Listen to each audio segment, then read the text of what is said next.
Good evening.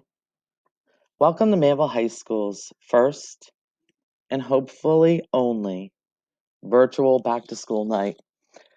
This is Mrs. Formanowski, and I'm excited to share with you tonight new programs that we've instituted in the classroom and to just talk about the overall class and the new schedule. For those of you who don't know, I graduated from Manville High School in 1984, and this is my 19th year working as the teacher in the self-contained classroom. I have two assistants, Mrs. Boney Roche, she has been with me for 13 years, and Mr. Sweeney, who has been my assistant for the past 3 years. This year, we were fortunate enough to bring the kids back into the classroom, but I did want to go over the attendance policy.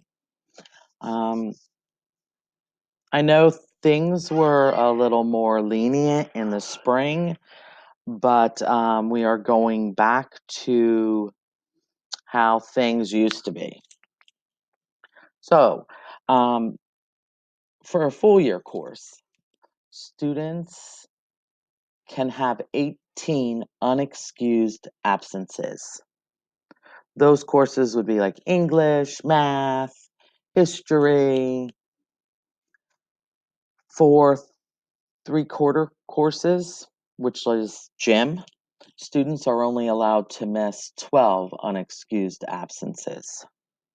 For health, which is only one semester or one marking period, students are only allowed 4 absences. So what's an unexcused absence? An unexcused absence is any absence where you don't have a doctor's note. So if your child's sick and they go to the doctor, we ask that you bring in a note so that it can be excused. Other excused absences would be if they are getting their driver's license and they have a test, the road test, or if they have a funeral, some type of extenuating circumstance. So I know that when you do exceed your absences, we have an appeal process so that your child could recoup their lost credit. Hopefully, we never get to that point. This year, the grading policy is as it's always been. Tests are worth 40%. Quizzes and projects are worth 20% each. Classwork is worth 10%, and homework is worth 10%. So this year, new schedule. The kids are coming in first period. For now, first period starts at 9 o'clock because we're doing the virtual schedule. If and when we get back to normal, the kids will be required to come in at 7:35. But for now, it's 9 o'clock. Our first subject is English. We're currently working on a historical fiction. The book is called The Things They Carried by Tim O'Brien. It's based on the Vietnam War, and the kids seem to really enjoy it. Second period, the kids have gym and health online. They are in my classroom logging in, so we're around to assist them.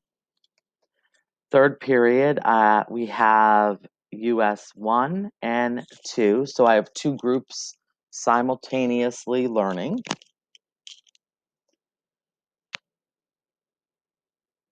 Fourth period, I am teaching Algebra 2 to one group and Geometry to another. Fifth period is Life Science. Sixth period, the students go to lunch. And then they come back. Some come back for their afternoon electives, which, once again, they're in the classroom and we are able to assist them.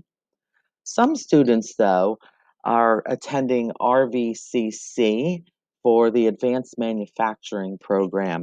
This is the first year that they will be attending. So after lunch, they will hop on a bus and go to RVCC and then return here at the end of the day.